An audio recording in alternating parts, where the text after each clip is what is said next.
Lahat ng residente ng Apex, nandiyan sa financial report ni Justine. Eh di ba unti lang naman tayo pumunta doon sa medical mission? Ano? Ang daming pangalan dito na hindi man natin kasama doon. Di ba? At hindi lang yon. Tingnan mo yung medical supplies. Yung isang syringe na 3 ml, 100 pesos daw isa. Eh di ba wala pang 10 pesos isang yan? Annalyn, hindi lang yun. Lahat ng medical supplies dito, bloated ang pricing. Bakit kaya ganyan yung nakuha natin financial report kay Justine? Annalyn, hindi ba obvious? Justine is siphoning money from Apex. Ninanakawan niya yung ospital natin.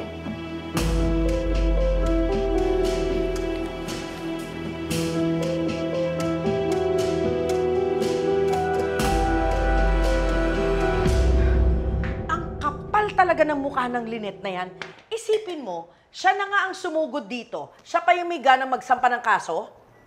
Ba't mo pa kasi pinatulan? Mami, may CCTV dito. Oo nga. Hinihingi ko nga yung CCTV footage mula sa security office nyo. Ayaw na maibigay sa akin dahil hihingin daw ng mga polis. Gusto mo ba kausapin ko si Annalyn? Ano? Para magmukha lang akong takot kay Lynette? Eh, total, siya naman ang nagbintang sa akin na ako may kagagawan kung bakit pinagbabaril si na Annalyn, then I'm just gonna use that as my defense. Mami, kung hindi mo inaway si Annalyn, kung hindi mo pinagbantaan yung buhay niya, eh di sana hindi iisipin ni Tita Lynette na ikaw may pakana ng shootout. Alam mo, panay ang sisi mo sa akin ha. Nakakarami ka na. Paano naman kasi? Kakalabas mo lang ng kulungan, away na agad ang hinahanap mo. Alam mo, mamaya, magkasabay pa kayo ni Justine makulong. Bakit? Ano nangyari kay Justine? May nahanap si Annalyn na documents proving na si Justine ay stealing from Apex. Alam mo, buti nga sa kanya. Kaaway ko yun. And I'm sure may kinalaman yung daddy niya doon. Kasi di ba si Sir Eric is VP of Finance? No! Alam mo bang kakampi natin si Justine? What?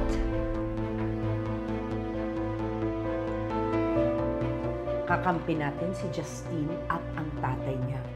Yung perang kinukuha nila mula sa Apex, sa akin napupunta yun. Ako nakikinabang. Hindi pwedeng makulong si Justine. Ibinilin siya sa akin ng tatay niya.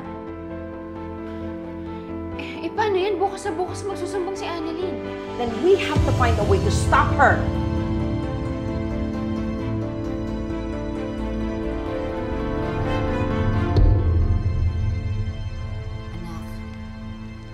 Sigurado ka ba talagang walang kinalaman si Moira sa mga nangyari? Opo, Nay. Totoo po niyan, nakapag-usap din po kami ni Elias. Ano pinag-usapan niyo? Eh, Dok, pasensya ka na. Pati magulang mo, nag-alala para sa'yo. Ako, di mo naman sinasadya yun eh. Nagkataon lang na nangyari talaga yun.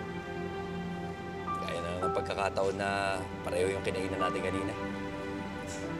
Oo nga, no? Magaling, sakto. At nung kinailangan ko ng doktor, nandun ka. Alam mo nung tawag dyan? Tadhana. Coincidence.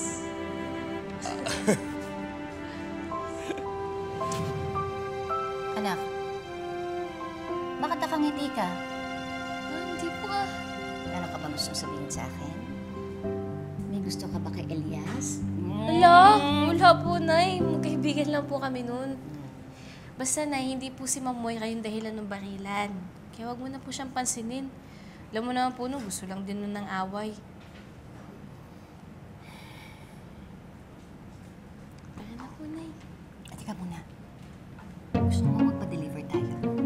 Ay, kain. Eh, sige po, Nay. Ano gusto mo? Gusto ko na chicken. Gusto mong chicken? Tsaka spaghetti. Alam mo, masarap din ice cream. Ice cream. Ayan, ayan, ayan.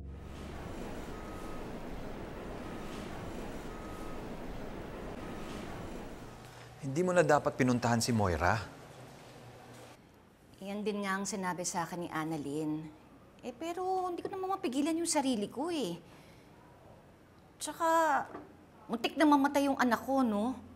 malay ko ba na wala pala talagang kinalaman si Moira dun? At saka yung away namin, siya naman ang nag-umpisa, hindi naman ako eh. Pwede ko kaya siyang sampahan ng kaso? Pwede mo naman sampahan ng kaso, kaya lang wala rin mapupuntahan yon. Kasi sasabihin niya, ikaw ang nag-umpisa dahil pinagbibintangan mo siya. Anong gagawin ko? Lynette, mamaya na lang tayo mag-usap. Nandito ang anak natin. May kailangan natin. O sige, bye. Sige. Anak, ano yan? Tatay, may i-consult po kasi sana ako eh. Gusto ko pong makausap si Doc Ray pero hindi ko po alam kung paano. Ano bang i-consult mo kay Doc Ray? May nakita po kasi akong anomalyang nangyayari dito sa Apex. At involved po si Justine. Si Justine? Anak ni Tita Giselle mo?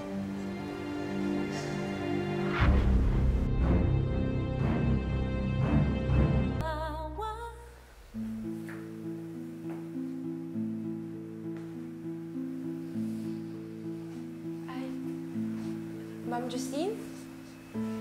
Ay, good morning. May kailangan po kayo dito? I was looking for Annalyn. May idea ka ba kung nasan siya?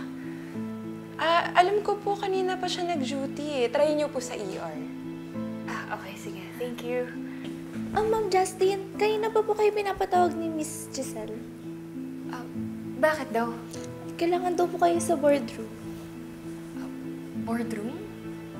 Hindi naman ako kasama sa board meeting today, Anyway, sige, I'll go ahead na. Thank you, Doc Joanne. Salamat. Let's go. Excuse me.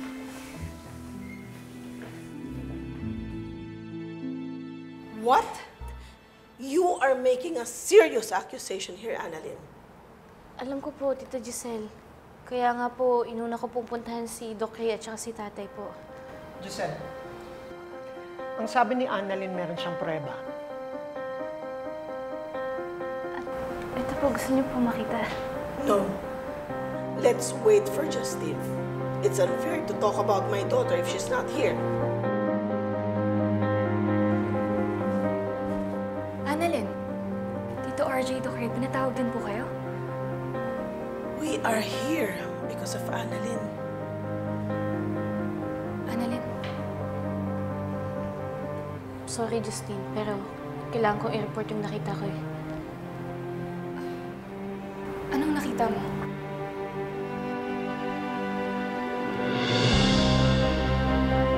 Annalyn is accusing you of embezzling funds from Apex.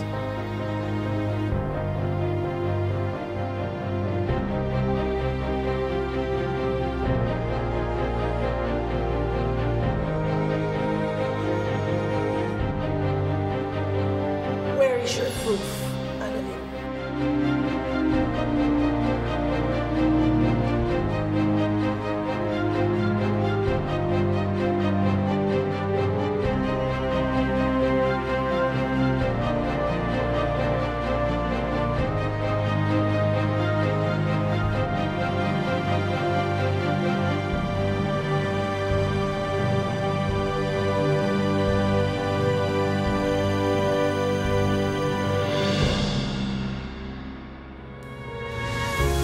Anak, kapag kinalaban mo si Justine, makakabangga mo si Ma'am Giselle.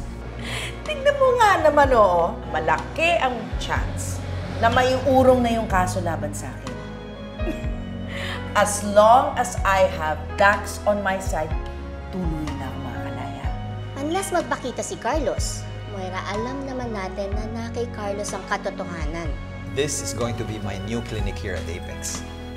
Wow! Congrats, Dad!